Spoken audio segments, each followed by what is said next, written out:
Good morning and welcome to Kunsang Payal Choling. Thrilled to be here this morning with a teaching by Jetsunma Ahkon Lhamo. This teaching, which is entitled Practicing Equanimity, was given originally in 1990. And we will begin now.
Well, today we're going to talk briefly about equanimity.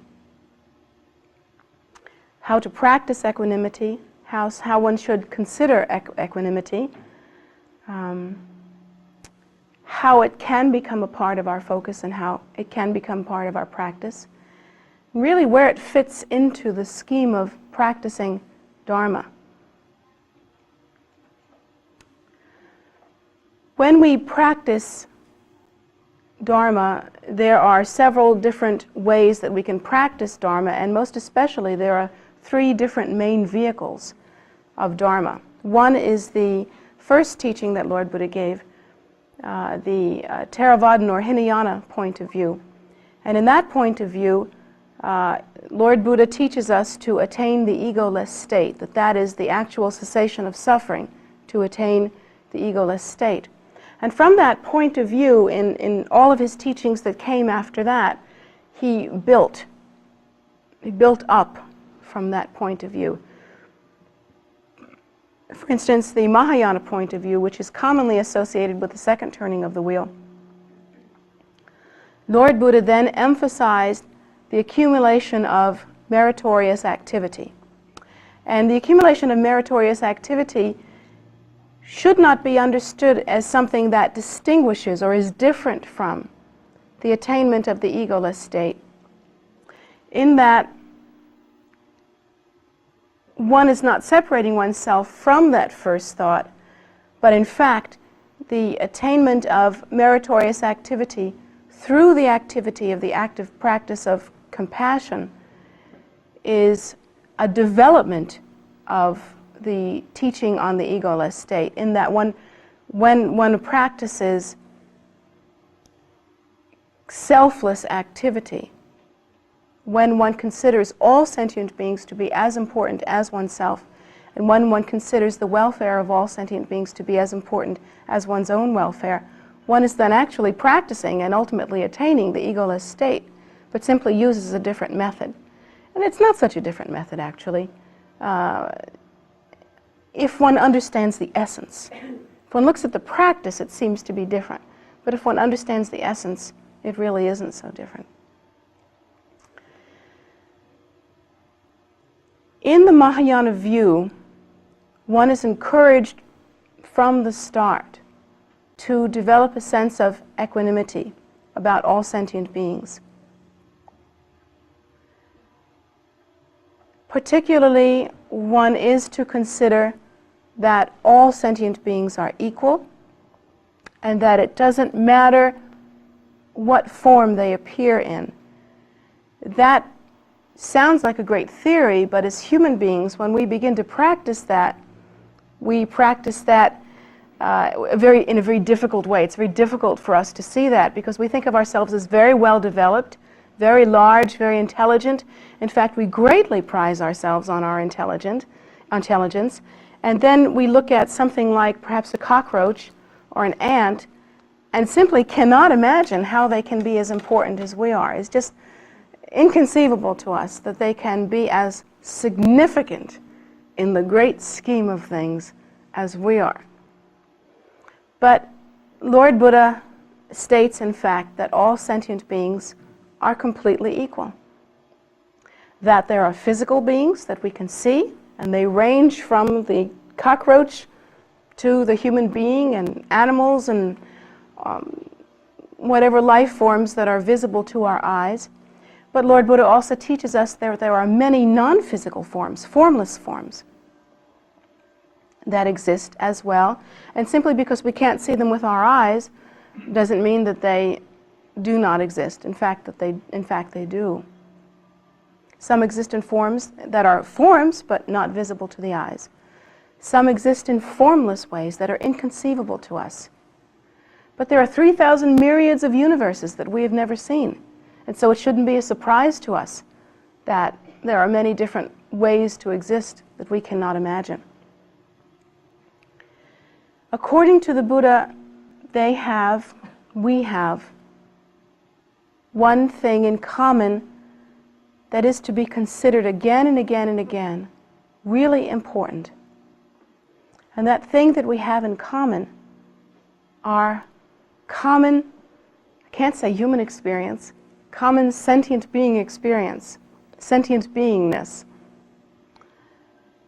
is that all sentient beings wish to be happy. And that they are striving, even at this moment, to be happy. Looks like we're just sitting in a chair. We're not striving to be happy, are we? Absolutely we are.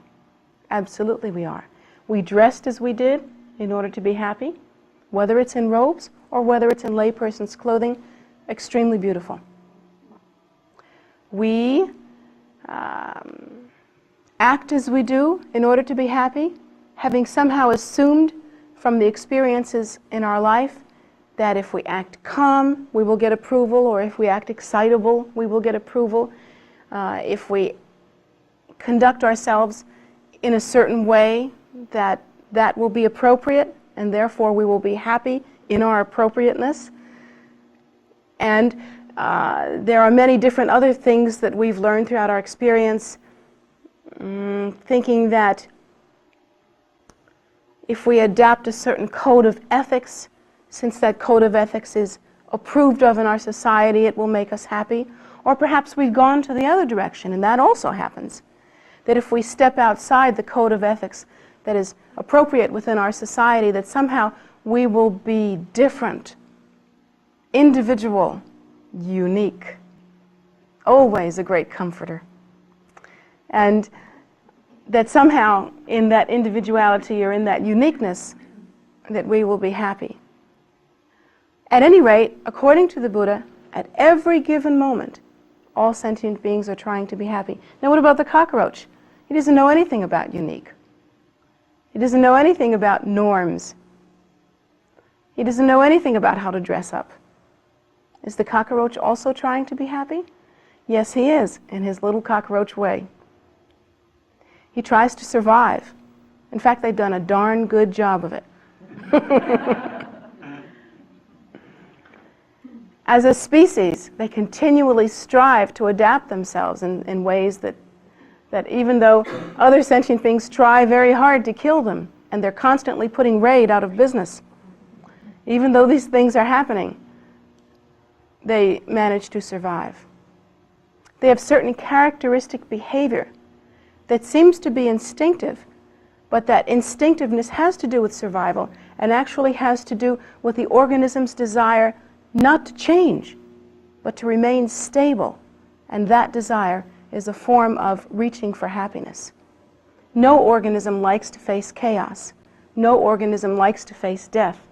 All organisms wish to remain stable, at least to a certain degree. And that wish for stability is the desire for safety and happiness.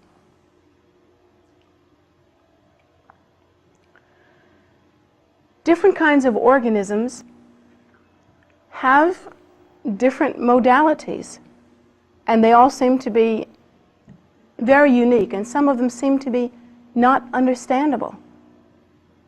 For instance, I read a story about a small insect called a midge. And I don't know much about insects, so I hope I'm getting this right, but I did read that the midge hatches its eggs inside of its body, and then when the eggs hatch, they actually consume the inside of the mother, and they become like a parasite, and that's how the mother dies. She dies feeding her young. Somehow, in a way that we can't understand, I mean, we would never do that. We would never feed ourselves to our babies. We'd think of something else, because that wouldn't be happiness to us. But somehow, in the world of the midge, that is the way that that species has chosen to survive, or has developed as a means for survival. And somehow, for them at least, it means safety and stability in some way that we can't understand. And even the midge is trying to be happy. So from that point of view, and the Buddha also teaches us that their life means as much to them as ours does to us. Now we think we can understand that in theory, and yet how often do we swat a mosquito that's trying to bite us? I mean, all the mosquito's doing is trying to live. He just wants some blood because that's what he eats. But we think it's somehow okay to swat that mosquito so that he won't take a little bit of our blood. Do we really understand when we do that, that that mosquito's life is as important to him or her as ours is? I wonder how well we understand that.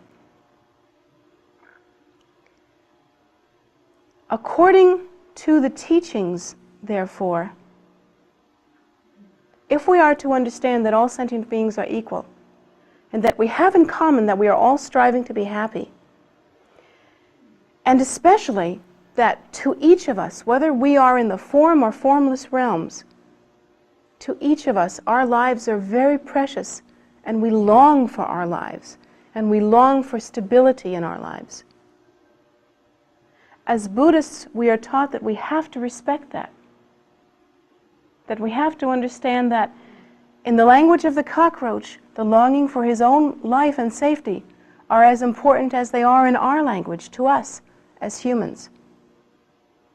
And so we are equal. We are also taught that inherent within every single form of life, and please excuse the terminology, don't think that by that I'm excluding the formless realms, because it's also true in any formless kind of life. Inherent within each life form, all sentient beings have within them the potential for Buddhahood. The seed of Buddhahood, it's called a seed. And it's very much like, if you, in keeping with the season, if you look at apple trees after they get their blossom, when the blossom falls off, you have something that's like a little, almost a little wart at the end of a branch. It's tiny, tight little green thing. You can't possibly look at that and think it's ever going to be an apple. I mean, not the red juicy thing that we eat. And yet, that little bump at the end of the branch where the blossom used to be is the hard seed that has within it everything necessary to become an apple, other than the appropriate catalytic circumstances. Time, sunshine, seasonal influence, these things. But everything's there. When we look at all sentient beings, we are required to understand that that's true for each and every one of them. Just because we look at this little cockroach and we don't think much of them doesn't mean that it isn't entirely possible that we on our path could do a really rotten job. And then that cockroach who walks through a room, perhaps, where Dharma is being heard, might not form the auspicious connection, achieve a precious human rebirth, and practice a heck of a lot better than you do. It's not inconceivable that the very cockroach that we squash under our feet might someday be equal to Lord Buddha Amitabha himself, and you might be looking to him as a way to get into Dewa-chen. It's not inconceivable. So we have to treat all life in a respectful way. It's very difficult for us to do because as human beings we have an arrogance, terrible arrogance. In fact, I'm always talking to vegetarians, and mind you, I greatly respect vegetarianism. But it seems that vegetarians like to argue a great deal, and in fact they get very prideful about their situation. In fact, they can get unbelievably prideful about their situation. And I've had vegetarians come up to me and say, how can you even think that some Tibetans, for instance, will eat meat because, even though they practice Buddhism, because in Tibet there was very little vegetation, and one could not grow vegetation to any great extent. So Tibetan lamas will eat meat and sampa. So vegetarians have actually come to me and said, how can you possibly think it's acceptable to eat meat? As a Buddhist, how can you possibly consider that? And of course I would explain to them that on the Tibetan plateau, vegetation does not grow very well. Or if it does grow, it grows for a very small portion of the year and is very difficult to keep. And of course they can understand that intellectually, but still they think, how can you possibly be accepting of that? And I explained something that I have heard, that Tibetans on the high plateau that can't grow any vegetation actually look down at the farmers on the low plateau, because they think that if we were to grow, for instance, a carrot, just a simple carrot, when you grow a carrot, there are all sorts of minute, tiny little microscopic organisms that grow around the carrot and actually live in the soil. And in a whole field of soil, there are uncountable billions and billions, uncountable numbers of tiny organisms that live within that soil. So that if you plow up that soil to grow a field of carrots, you're some sort of barbarian. That you have really hurt all these tiny organisms who are the same as a yak that one might eat.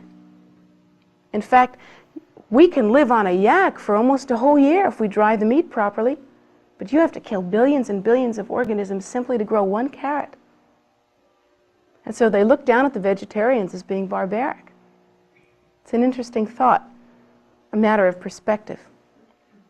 But the actual teaching that Lord Buddha gave is that while one should not kill, one should also be respectful and mindful that all life is exactly equal, equally precious, equally rich with potency,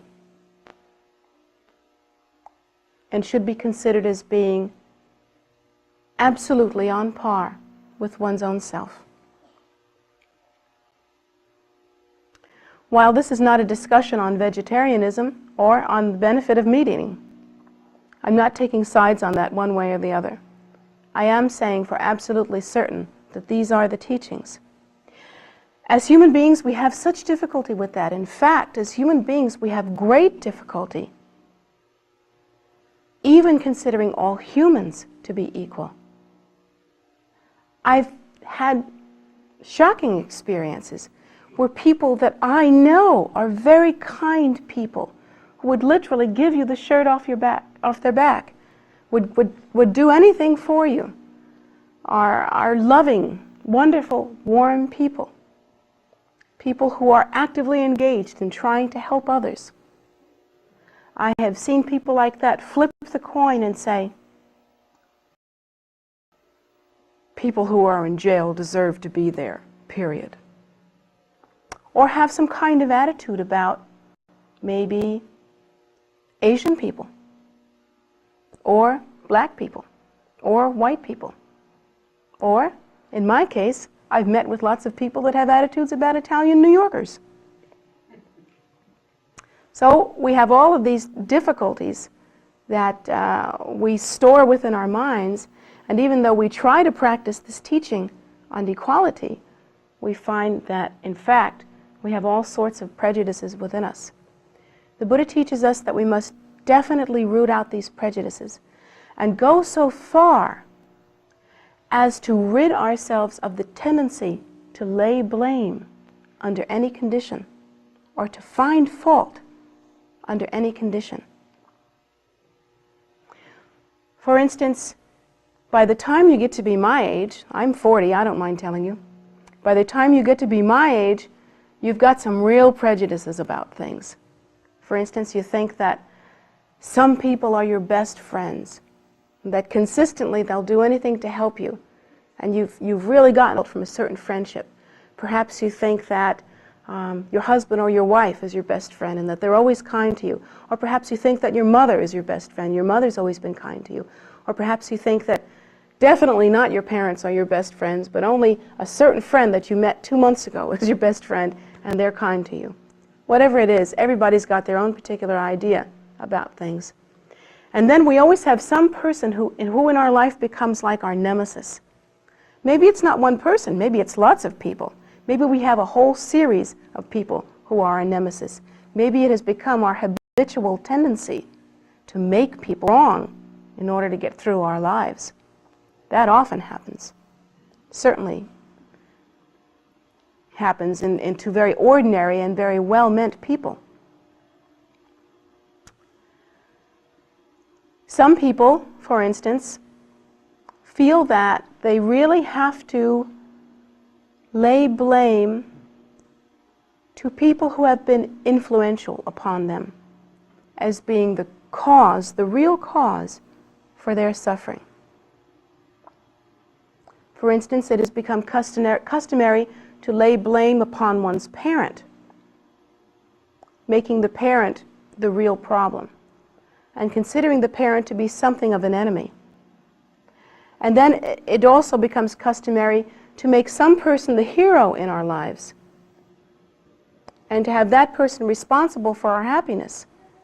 That if that person were not to produce happiness for us, somehow we would not be happy. And that person becomes the savior if they do it right, and the next nemesis if they do it wrong. And it never really ends. It's a constant process of prejudice, and becomes actually a very deep habitual tendency, to the extent that one becomes utterly incapable of seeing what is truly beneficial in one's life, and even of acknowledging that one has the ability to create one's own benefit and one's own suffering. One becomes actually incapable of understanding that. So the Buddha teaches us that we should actually engage in practice to rid ourselves of that tendency, to practice an antidote to that. That is an extremely potent antidote. And wherever you find yourself practicing on the Mahayana vehicle that the Buddha has taught, you will find that it is required for you to practice in this way. So it's something that is a very basic teaching, and yet it's something that one practices until one reaches ultimate enlightenment. It is that important. And that is the practice of equanimity. Literally, we are required to think of ourselves as we are in our natural body and with our natural characteristics. And we should actually think of the fact that all sentient beings are suffering, and that we ourselves are suffering, if not from actual circumstances such as poverty and loneliness and sickness and those kinds of things.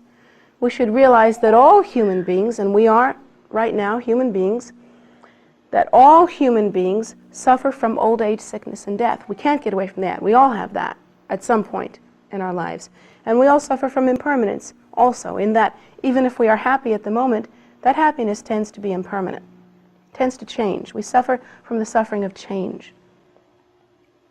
And that being the case, we think of ourselves with our current circumstance and we think, I would like to be free of that. I would like to attain the state beyond suffering. I would like to attain the state of bliss, the state of the cessation of suffering. So wishing to attain that, we think, according to the Buddha's teaching, how must that be done? That must be done then by achieving enlightenment, because so long as one is involved in cyclic existence, the constant cycle of death and rebirth, one is always facing old age, sickness, and death. One is always facing the suffering of impermanence, in that all things within that cycle of cyclic existence are impermanent. They are ever-changing, and they are transient. One cannot bank on anything in cyclic existence. So what we wish to do then is to attain what in the Buddha Dharma is called the thus gone state, or the state beyond suffering. We wish to cross the ocean of suffering and achieve the precious state of awakening to our own true nature, which is the state called enlightenment.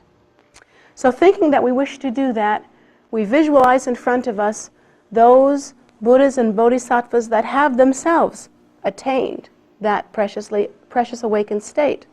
We visualize them in the sky in front of us, and we think of the lamas of the lineage who can come and teach us the method to attain that precious awakened state. And we visualize them and we consider them to be our hope. We consider that we will depend on them in order to attain that state. Then we take the thought further and think, not only are we in this predicament, not only are we in this situation, not only are we wishing so much to be happy and to be completely free of any form of suffering, but we look around us and practice seeing that everywhere we look, there are sentient beings as vast as space itself, uncountable numbers, both visible and unseen, that have the very same wish, with the very same strength, the very same real passion to be free of suffering and to know true and permanent happiness. So we think that everywhere we look, seen and unseen, there are uncountable numbers in the same situation. And so we visualize or try to imagine that they are standing in front of all of these Buddhas and Bodhisattvas as well as we are. And we think that we are making offerings together equally, that they are wealthy with potential offerings to make, and that we are wealthy with potential offerings to make. And we visualize vast offerings, as vast as sky and space, offered to the three precious jewels, the Buddhas and Bodhisattvas, requesting the cessation of suffering for all beings. And so we think like that. That's how we actually begin the practice. And then out of the massing banks of sentient beings, we pick two very special sentient beings to come forth. One stands on one side and one stands on the other side. On one side, we have our most beloved one, the one who is utterly precious to us. Each person has someone like that in their life. Some one person that they wish from their heart would know happiness. Some one person that they wish would never die, wish would always be happy, would never be hungry, would never go without. Some one person that they wish they could love and protect always. There is somebody like that in everyone's life, whether it's a parent or a child, husband, wife, lover, friend, someone that is precious to us.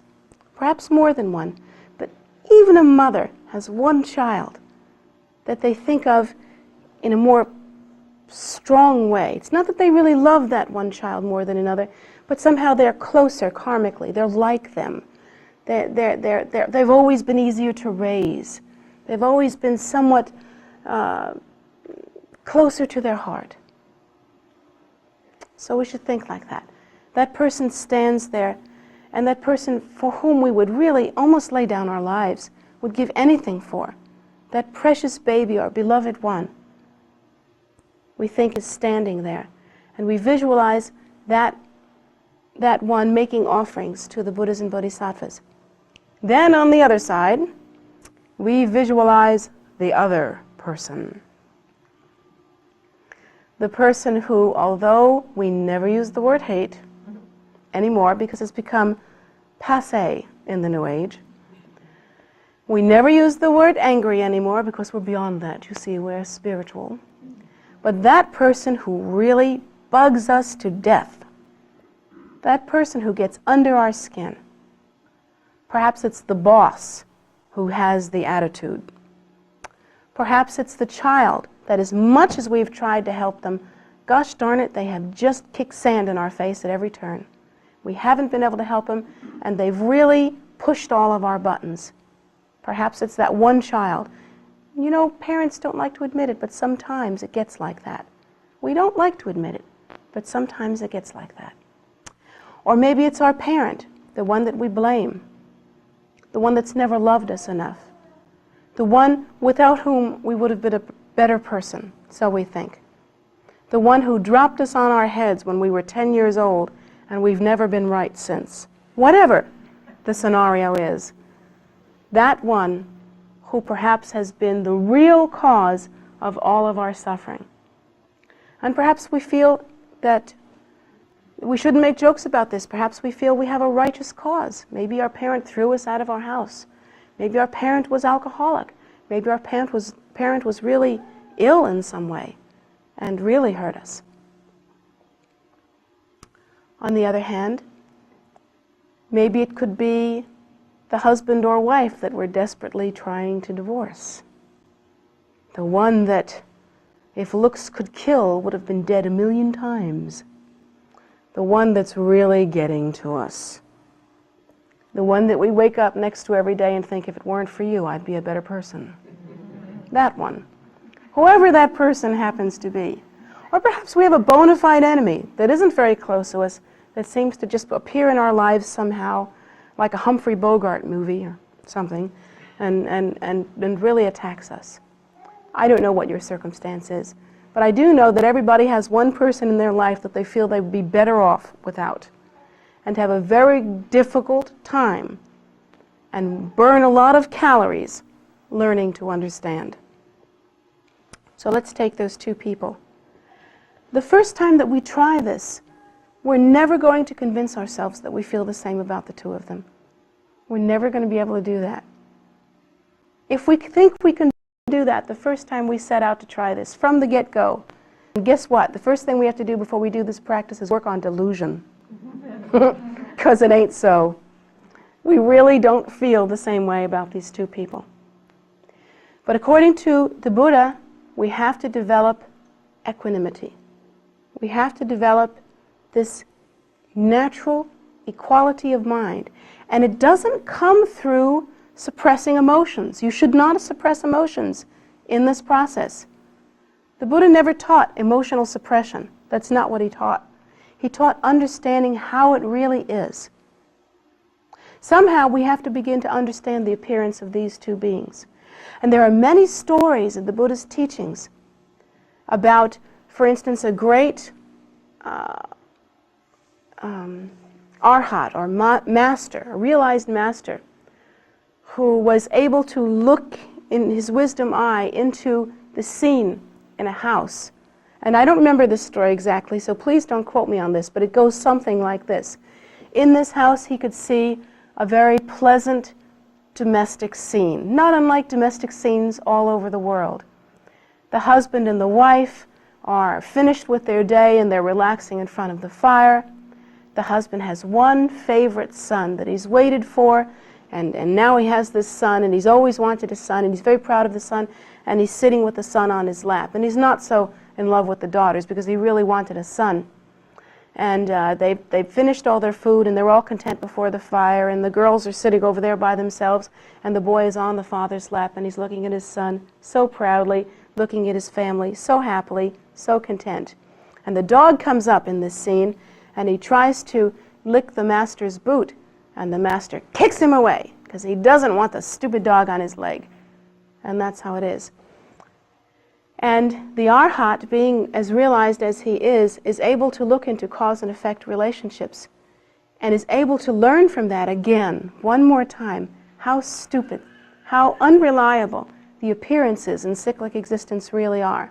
Because he knows, in fact, that this beloved son that is sitting on the master's lap in a previous incarnation was his murderer, and actually killed him and caused him great suffering throughout his life in his attempts to really hurt him again and again and again, and knows that in the future this child who the father is so proud of will grow up and leave him one more time, and that they will be suffering between the two of them. And the father, unwittingly, because things ripen in this way, will cause the son suffering as well. And he knows as well that the dog that came up to lick the master's boot was in a previous life the master's most beloved one, the most treasured child, the one who appeared in one life as a child and in one life as a lover, and that these two longed for each other, but because of the ignorance associated with cyclic existence, in meeting again would not be able to recognize one another. Knows also that the two daughters were servants of the master, and that they served him long and well through long illness, took care of him, and deserved better than what they were getting, and that suffering would come from the lack of recognition in that relationship.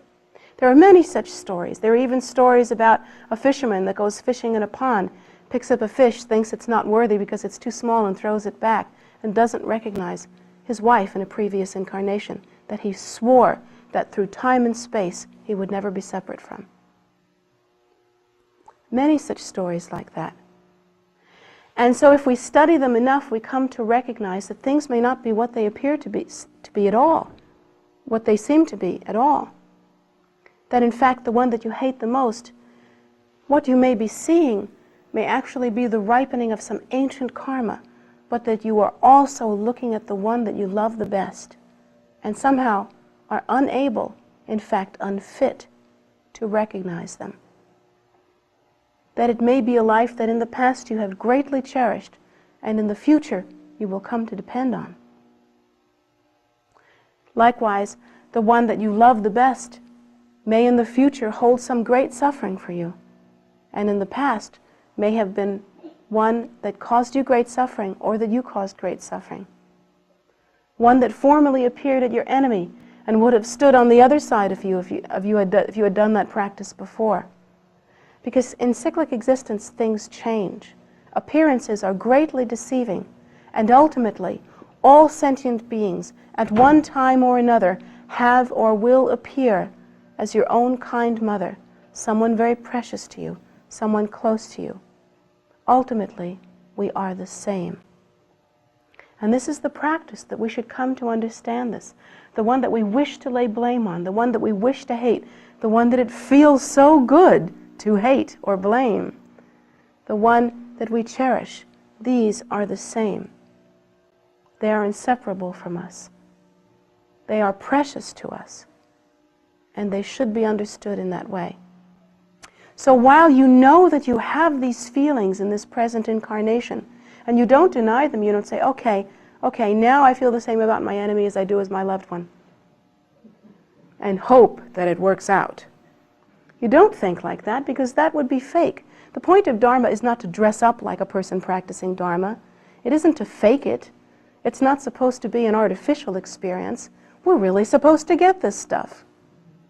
And the way that we're really supposed to get it is through understanding. The teaching is this, that if we have prejudice, if we hate, if we think that one is less than another, it is only through our own ignorance, and we should come to recognize and accept our own ignorance when it's staring at us. Come to understand that if we blame or if we have such difficulty, it is due to our lack of understanding, and we should take responsibility for that lack of understanding and try very hard to understand better. Not suppress feelings, but understand the facts, purely the facts. And the facts are that cyclic existence is not understood, that what appears to be may not be at all, and that in fact the appearances that are seen are artificial constructions based on prejudices that we have anyway. But according to the Buddha, all sentient beings are equal, that they have the potency of Buddhahood latent within them, that they will someday realize that potency when circumstances ripen properly, and that we ourselves may come to depend on them. Furthermore, all sentient beings, because we have lived countless times, we have had at some point an important relationship with them, that they have at some point actually been our own kind mothers. According to the Buddha, we have lived that many times. And that we should come to understand that appearances being what they are, It is up to us to understand that all sentient beings are equal and that they yearn for enlightenment. So for their sake, we practice, and we practice with equanimity, caring as much for and hoping as much for the enlightenment of one's own kind mother or one's own beloved one, caring equally for that one's enlightenment as we do for what we think appears to be our enemy. That even upon seeing someone hurt us and blame us and judge us, we should develop the depth of understanding that should allow us to understand that what we're really looking at is a reflection of the past, of the fact that somehow we've hurt them in the past, or they wouldn't be that angry at us, or they wouldn't be hurting us, or circumstances would not arise as they do. And we should long for their enlightenment with equal fervor, and in the same way that we long for the enlightenment of our best beloved one. The only way that we can really do that truthfully from the core, without faking it, is to learn the facts. To learn the truth of cyclic existence. That it simply comes up the way it comes up, and appears the way it appears, according to our prejudices, but that all sentient beings are the same and equal, and that they have meant many things to us. The Buddha teaches us that literally everyone you see has been your kind mother. Think of it, your own kind mother. And due to the birth given to us by our kind mother, whether it was from an egg or from a womb or under whatever circumstance, somehow we have stumbled upon this present circumstance which empowers us to practice the teaching that produces enlightenment. Therefore, to all mothers we should be grateful, and for all their sakes we should practice. So that practice of equanimity is most precious. And whether we are Buddhist or non-Buddhist, some of you here are Buddhist and some of you are not, we can practice that. We have the power to do so. We should think in the way that I've just described and begin now. One need not be a Buddhist to begin to accumulate that pure perception, that pure quality, to incorporate it into the life so that it becomes a daily, ongoing effort. But I can tell you right now that it won't come naturally if one does not actually set aside some time to think on these things, to really practice them so that they can become a part of us. They won't automatically be a part of us. We won't naturally feel the same way about an enemy as we do about a loved one. That isn't the human condition, and we should be accepting of that. So don't expect yourself to feel that way and then be mad at yourself when you don't. But instead, study the facts. Understand how it is in cyclic existence. If you do that, if you sit down and contemplate equanimity in the way that I've described, and do the visualization of considering the enlightenment of all sentient beings to be equally, gradually, over a period of time, the circumstances that arise naturally in one's life will change. Enemies will become naturally more benign because you've cared for them. And that's how cause and effect happens. Beloved ones will still be beloved, but without the partiality and passion that we feel that makes us blind sometimes, because we'll understand that they are the same as all sentient beings, and they are precious also. Circumstances will arise in a natural and clearer way. Not tomorrow, not next week. It will take a great long period of time. Another good reason why it's important to start now. So I hope that you will consider this teaching and begin to practice accordingly. If you just hear it and walk away never practicing this, it's useless to you. You've wasted your time and my time. But if you begin in some small way to begin to think like this, then I hope it will bring you benefit. In fact, I'm certain, I know that it will, if you have the persistence to continue and practice accordingly. So thank you very much for coming and for being so patient.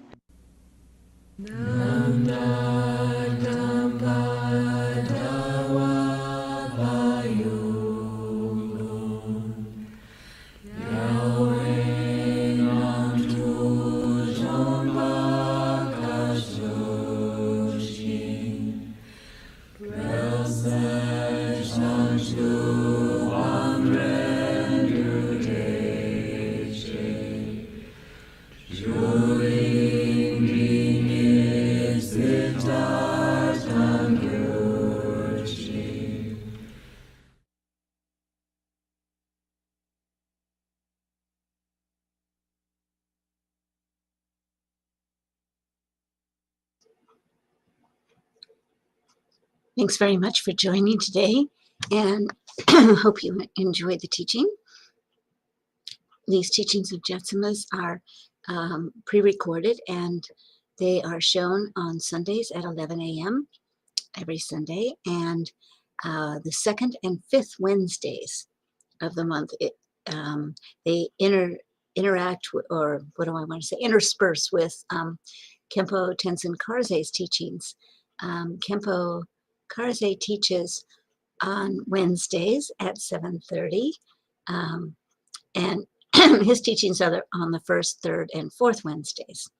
Khenpo teaches, however, on Zoom, and these teachings are on YouTube. So it's a little confusing, and I apologize for that, but there we are. So if you're interested in also listening to Khenpo Tenzin Karze, go to tara.org, KPC's website, and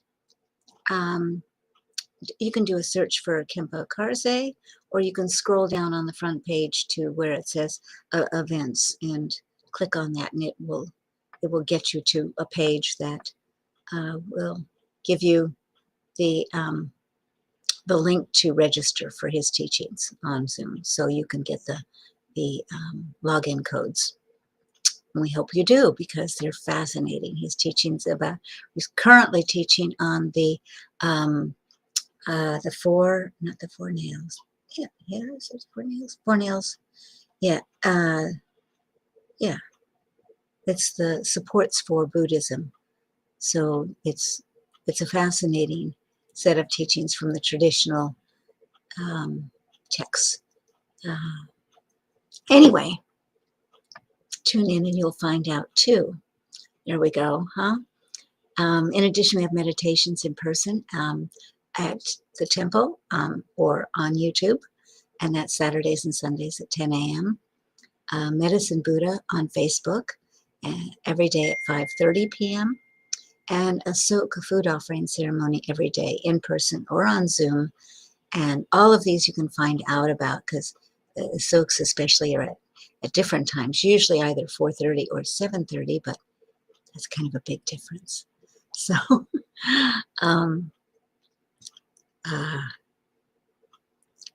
anyway, we invite you to join us for all of these. You can find the calendar on tara.org. If you also scroll to the bottom of the front page and look for, I think it says webcasts and then calendar. And on that calendar page, you can click on, any event that looks interesting, find out a little bit about it, and clicking on it will give you the links to get into the Zoom account, and also a link to download the practice that we'd be doing. So you'll be able to join in with us. So we hope you do. The drum circles here, and actually I think they've actually stopped for the season because it's gotten so cold outside. But we often have drum circles, and if you go on Facebook, you can find a lot of the information on that. The drum circles are to bring rain, so that the ecological systems here get rebalanced, which should be really, really good. But please come if you're in the area. KPC is located just outside of the Washington, D.C. It's about 10 miles outside of the Beltway. So you do need a car, but once you get here, you can walk around. Lots of land, walking trails, meditation gardens, lots of animals, and gardening happening, because we're feeding lots of people. And the animals, we're not using the animals to feed the people. We're using them to till the ground and to, be part of the happy family here. And chickens that lay eggs, so you can buy eggs here. That's cool too. Also, our newest visitable section is the koi ponds out behind Jetsunma's house, and they're absolutely stunning. Even though the koi are, slowing down for the winter, the ponds are stunning, and they are still moving, just a little bit, just kind of almost in a, sort of a stunned out state because it is getting cold. But they're really beautiful and they're really impressive. So, so come and join us. And